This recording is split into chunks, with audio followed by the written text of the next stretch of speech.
The Midnight Caller. It was a stormy autumn evening when Jenna found herself alone in the house.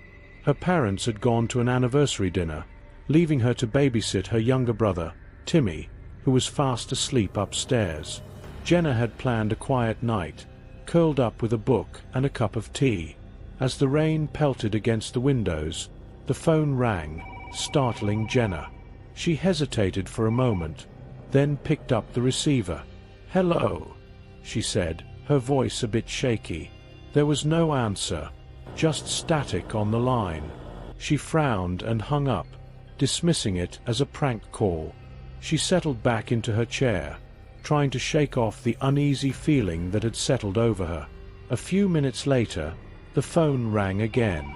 This time, she picked it up with more annoyance than fear. "Hello," she repeated, more firmly. There was a moment of silence, followed by a faint, raspy whisper. "I'm watching you." Jenna's blood ran cold. She slammed the phone down and tried to calm her racing heart. She checked the locks on the doors and windows, ensuring everything was secure. She told herself it was just someone trying to scare her, and returned to her book. The storm outside grew fiercer, and the power suddenly went out, plunging the house into darkness.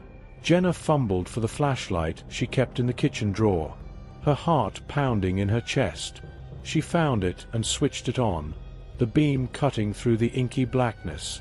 She decided to check on Timmy, feeling a strong urge to make sure he was safe. She climbed the stairs slowly, every creak of the floorboards amplifying her fear. When she reached his room, she found him sleeping soundly, his small chest rising and falling with each breath.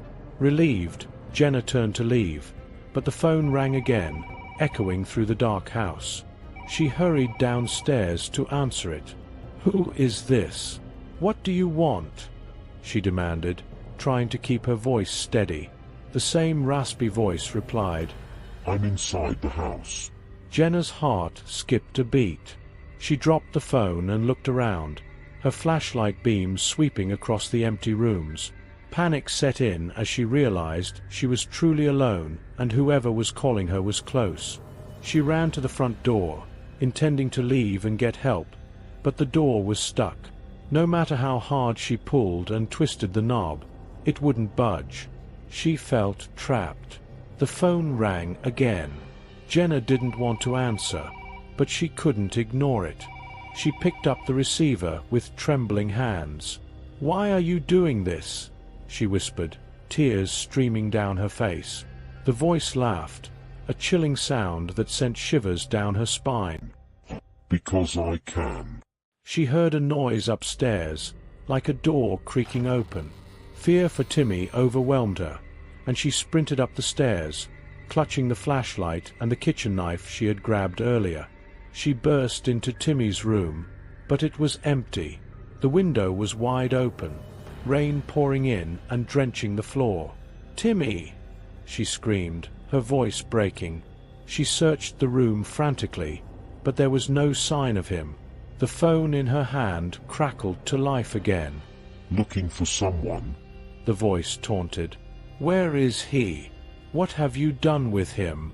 Jenna cried. "Come and find out," the voice replied, followed by a click. Jenna felt a surge of determination.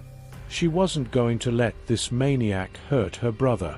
She closed the window and turned to leave the room when she noticed a trail of muddy footprints leading out into the hallway. Following the footprints, Jenna moved cautiously, every nerve on edge. They led to the attic door, which was slightly ajar. She had always hated the attic. It was dark, cramped, and filled with shadows that played tricks on her mind. With a deep breath, she pushed the door open and climbed the creaky stairs. The air was musty, and the only light came from her flashlight. She swept the beam around, revealing old furniture covered in sheets and boxes stacked haphazardly. "Timmy!" she called out softly.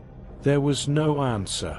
She moved further into the attic, the silence oppressive.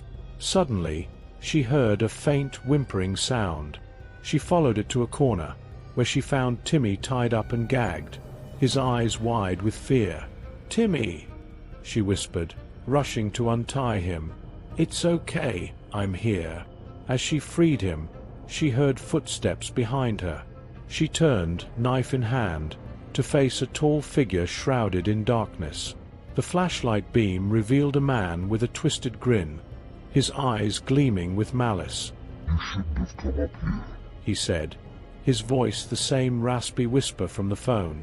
Jenna stood her ground, holding the knife out in front of her. "Stay away from us," she shouted, trying to sound braver than she felt. The man stepped closer, his grin widening. "You're not going anywhere." Timmy clung to Jenna, his small body shaking with fear. Jenna tightened her grip on the knife, her mind racing for a way out. Just as the intruder lunged at them, Jenna swung the flashlight, hitting him in the face. He stumbled back, momentarily disoriented. Seizing the opportunity, Jenna grabbed Timmy and ran towards the attic stairs. They stumbled down the steps, the intruder close behind.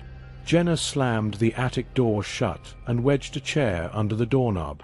She knew it wouldn't hold for long, but it might buy them some time. She and Timmy ran to the kitchen, where she remembered the back door had an old lock that might still work. She fumbled with the key, her hands shaking, and finally managed to unlock the door. They dashed outside into the storm, the rain soaking them instantly. Jenna led Timmy to the neighbor's house, pounding on the door and shouting for help. The door opened and Mrs. Thompson, their elderly neighbor, looked out, concern etched on her face. "Jenna, what's going on?" she asked, pulling them inside. "There's a man in our house. He tried to hurt us."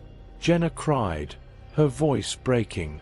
Mrs. Thompson called the police while Jenna and Timmy huddled together, trembling with fear. The police arrived within minutes, storming the house and searching every room. They found the attic empty and the front door wide open. The intruder was gone, leaving no trace behind. As the officers took their statements and assured them they would keep a close watch on the neighborhood, Jenna couldn't shake the feeling that it wasn't over. The man's voice still echoed in her mind, his twisted grin haunting her every thought. That night, as she lay in bed with Timmy sleeping beside her, Jenna stared at the ceiling, unable to sleep. The storm had passed, but the terror of that night lingered. In the darkness, the phone rang once more. Jenna's heart stopped. She picked up the receiver, her hand shaking. "I'll be back," the voice whispered before the line went dead. Jenna knew that the nightmare was far from over.